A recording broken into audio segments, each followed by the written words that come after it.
ভিডিওটার দিকে খুব ভালো করে লক্ষ্য করো। আমি একটা রিং করি, ঠিক আছে? রিংটা দেখো আমার মাপ কাঠিতে আছে, মাপ কাঠিতে আমি পুরো টাচ করে রিং করি। ঠিক এইটা কিন্তু আমার 90 ডিগ্রি এল হটে, হিসাব করো। এই রিংটা যে মুড়া হটে এটাকে বলা হয় 90 ডিগ্রি।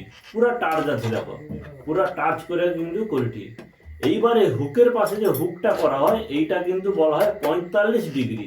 কত বলা হয়? 45 ডিগ্রি।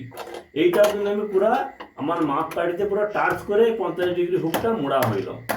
এইবার কি হয়, মেন বিষয় কি সমস্যা হয়, আমি যে সাইডটা 90 ডিগ্রি এলটা মোড়া হইল এই সাইডে মাপটা কিন্তু আমার বরাবর থাকে।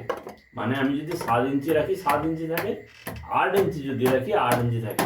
কিন্তু সমস্যাটা কি হয়, যে হুকের পাশটা আমি 45 ডিগ্রি মুড়লি সেই পাশটা কি হয়, ছোট হয়ে যায়। এই ছোটটা কেন হয় সেই জিনিসটা কিন্তু আমি এই ভিডিওটাই দেখাইব, ঠিক আছে? তো আমি আর একটা হুক অর্নামেন্টালি করে দিচ্ছি।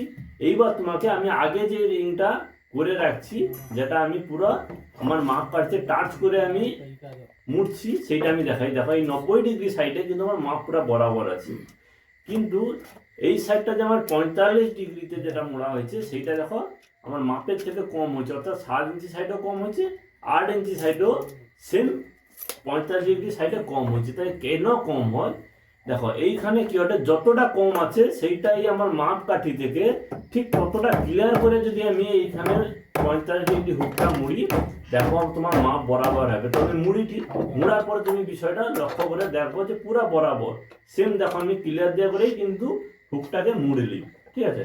এইবার তোমাকে আমি মেপে দেখাই কি, দেখো বিষয়টা কি হবে। দেখো দেখো এইটা 7 ইঞ্চি সাইড, দেখো পুরা 7 ইঞ্চি। হুকের সাইডটাও দেখো পুরা 7 ইঞ্চি বরাবর আছে না।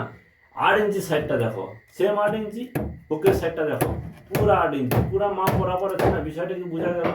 তো আমার ভিডিওটা যদি ভালো লাগে, তোমরা দেখতে চাও, অবশ্যই ফলো দিয়ে রাখবো। আর তোমার লাইক কমেন্ট দিলে অবশ্যই আমার ভিডিও বানাতে খুব ভালো লাগে, উৎসাহিত হই।